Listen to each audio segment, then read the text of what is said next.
Tuesday, 9:47 a.m. Hi, baby. Baby, you have to listen to me carefully. I'm on a plane that's been hijacked. I'm on the plane. I'm calling from the plane. I want to tell you I love you. Please tell my children that I love them very much. And I'm so sorry, babe. I don't know what to say.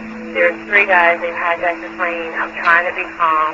We're turned around, and I've heard that there's planes that's been flown into the World Trade Center.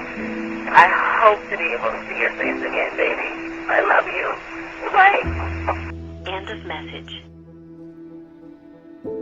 I feel empathy, sympathy for those who have passed and the tragedy.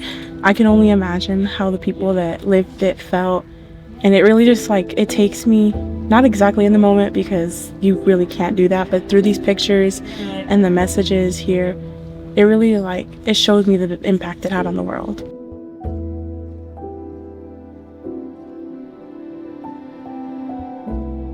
This memorial makes me feel a lot of empathy and sympathy for the people that went through it, especially because I know a lot of people that went through it, that experienced it firsthand and saw it on TV. And I can only feel the fear that they felt when they were watching, such a big part of, U.S. history taking place in front of their eyes. It's just something crazy, imagining it if my family was in there. I don't even know how it would be. I'd be so distressed. So I think to acknowledge that those families, to mourn the others that lost their lives and the heroes that were saving people, I think it's just really important.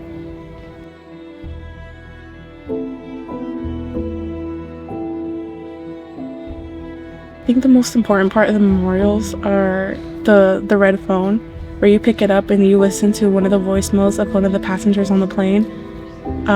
It just really struck something with me because it's a live recording of somebody that was actually on the plane while it was being hijacked, sending her last message to her family. And just to hear her almost break down at the end, hoping she can see her family again, it really, I don't know, it just had a really powerful impact on me. The wall that states where all of our teachers were when it happened, because it hits so much harder when it's people that you know, and you can put a face to a name and you can imagine what they were feeling and where they were. I was still in college. I remember waking up in the morning, getting ready for class, and I put the TV on, and the first plane had already crashed into the World Trade Center. So of course I started figuring out what's going on. And then as I'm watching, I saw the second plane hit the second tower. So then at that point, everyone's kind of at the beginning was oh, this was an accident, and nobody really knew what was going on. But then when the second plane hit, it became really apparent that it was probably a terrorist attack. So then throughout the rest of that morning, it's just waiting to see what was going to happen next.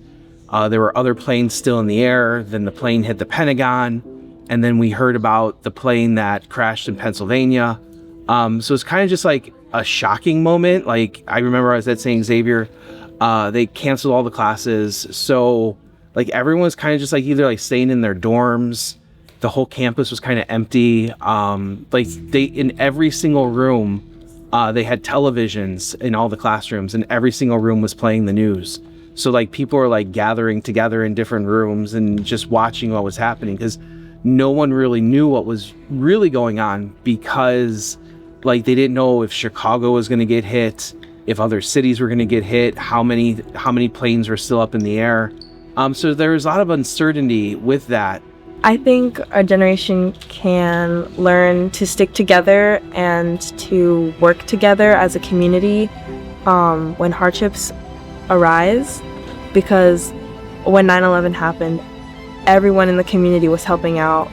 People were helping people evacuate on boats, since Manhattan is an island. And I just think that's really inspirational, that anyone can be a hero